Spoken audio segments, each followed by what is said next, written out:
नमस्कार दोस्तों, स्वागत है आपका अपने YouTube channel regular study point में। दोस्तों, हम आज जो है कि आपके लिए हिंदी काव्य साहित्य का इतिहास लेके आए हैं।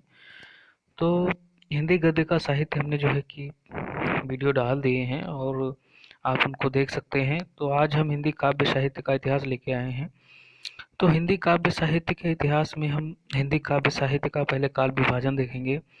तो हिंदी काव्य साहित्य का जो काल विभाजन है, हिंदी काव्य साहित्य को जो है कि 4 भागों में बाँटा जाता है। आदिकाल को वीरगाथा काल कहते हैं। ये सन 743 ईस्वी से 1343 ईस्वी तक चला। दूसरा है पूर्व मध्यकाल, इसको भक्त काल कहते हैं। ये सन 1343 ईस्वी से सन 1643 ईस्वी तक चला। तीसरा है उत्तर मध्यकाल, इसी को रीत काल कहा जाता है। ये जो है कि सन 1643 से 1843 ईस्वी तक चला।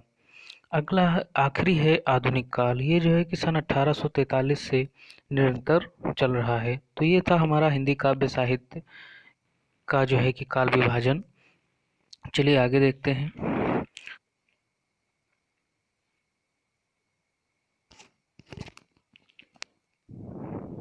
तो पहला है हमारा काल, उसको बोलते हैं आदि। तो जो हमारा पहला युग है उसके बारे में काव्य साहित्य की बात की जाए तो वो जो है कि काल विभाजन करने पे जो आता है वो है आदिकाल। तो आदिकाल की अगर चर्चा हम करें तो हिंदी साहित्य इतिहास के विभिन्न कालों के नामकरण का प्रथम श्रेय जॉर्ज ग्रियर्सन को जाता है। किसको जाता है? जॉर्ज ग्रियर्सन को। विभिन्न कालों के नामकरण का जो प्रथम श्रेय किसको जाता है? प्रथम श्रेय की बात की जाती है उसको किसको जाता है? जॉर्ज ग्रियर्सन को जाता है। अगला हम इसमें देखेंगे आदिकाल का नामकरण। आदिकाल को जो है कि भिन्न भिन्न नामों से जाना जाता है और उन नामों को जो है कि भिन्न भिन्न जो है कि कवि या जो रचनाकार रहे हैं उन्होंने उनको दिए हैं। तो आइए देखते हैं। तो आदिकाल को चारण काल कहा जाता है। इसको चारण काल किसने कहा है? ग्रियर्सन और रामकुमार वर्मा ने। दो लोगों ने इसको जो है कि क्या कहा है? इन्होंने इसको जो है कि चारण काल कहा है। अगला है प्रारंभिक काल। जो मिस्र बंधु थे उन्होंने इसको प्रारंभिक काल कहा है। अगली बात की जाए तो बीज वपन काल। आदिकाल को बीज वपन काल बहुत इंपॉर्टेंट किसने कहा है? महावीर प्रसाद द्विवेदी ने कहा है। आदिकाल किसने कहा है? इसको हजारी प्रसाद द्विवेदी और शुक्ल जी ने कहा है। वीरगाथा काल किसने कहा है? आदिकाल को शुक्ल जी ने कहा है। सिद्ध सामंत काल किसने कहा है? राहुल शाक्रात्ययन ने कहा है। किसने कहा है? राहुल शाक्रात्ययन ने कहा है। संधि काल किसने कहा है? इसको रामकुमार वर्मा ने कहा है। किसने कहा है? रामकुमार वर्मा ने कहा है। आगे बात करेंगे क्या वो है आदिकाल के साहित्य को जो है कि 5 वर्गों में विभाजित किया गया है। इसका जो है कि हम जो इसका साहित्य है आदिकाल का उसको कितने भागों में विभक्त किया गया है? 5 भागों में विभक्त किया गया है। पहला है सिद्ध साहित्य। सिद्ध साहित्य में क्या आता है कि बौद्ध ग्रंथ जितने थे उनका साहित्य आता है। जैन साहित्य दूसरा है। जैन साहित्य में जैन ग्रंथ का सारा साहित्य आ जाता है। नाथ साहित्य की बात करेंगे तो इसमें गोरखनाथ के जितने भी ग्रंथ आते हैं वो आ जाते हैं। रासो साहित्य। रासो साहित्य में क्या आता है? सभी राजस्थानी ग्रंथ आ जाते हैं। अगला है आखिरी वाला लौकिक साहित्य। उसमें जो है कि मध्यकाल के जो पहले ग्रंथ हैं वो सभी आ जाते हैं।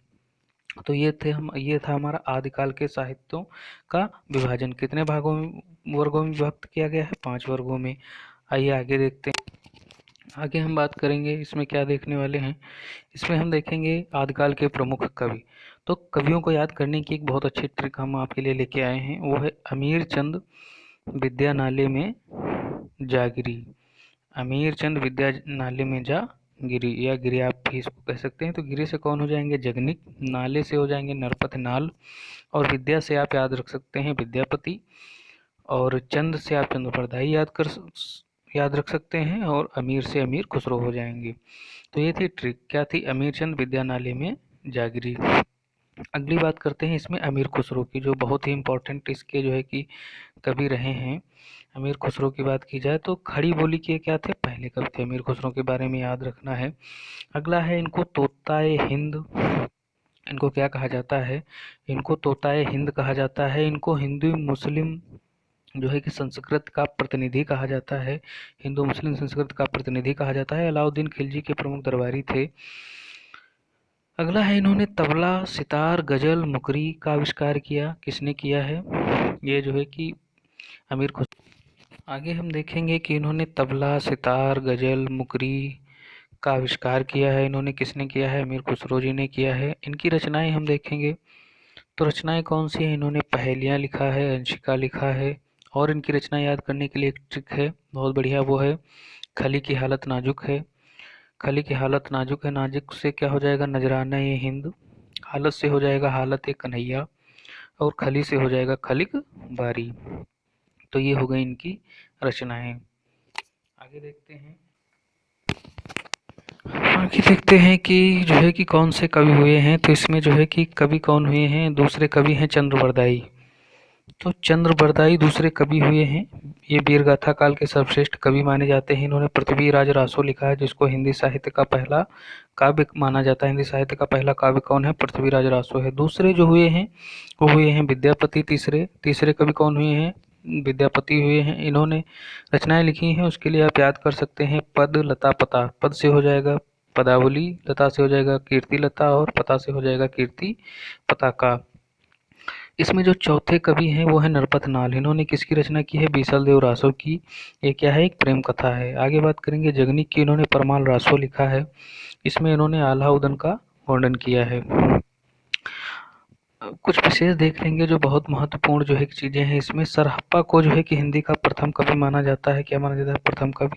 जैन साहित्य का सबसे लोकप्रिय रूप जो है कि रास ग्रंथ में मिलता है। किसमें मिलता है? रास ग्रंथ में। नाथ साहित्य के प्रवर्तक कौन है? गोरखनाथ हैं। दलपत विजय किसने लिखी है? रचना कुमार रासो ने लिखी है। तो ये था हमारा आदिकाल। तो काव्य साहित्य का जो पहला जो है कि युग था, जिसको हम आदिकाल कहते हैं, वो हमारा यहीं पे जो है कि यहीं तक था। तो आज के वीडियो में बहुत बहुत धन्यवाद। और अगर हमारे चैनल पे आप पहली बार आए हैं तो आप हमारे चैनल को सब्सक्राइब अवश्य करें। और बहुत बहुत धन्यवाद।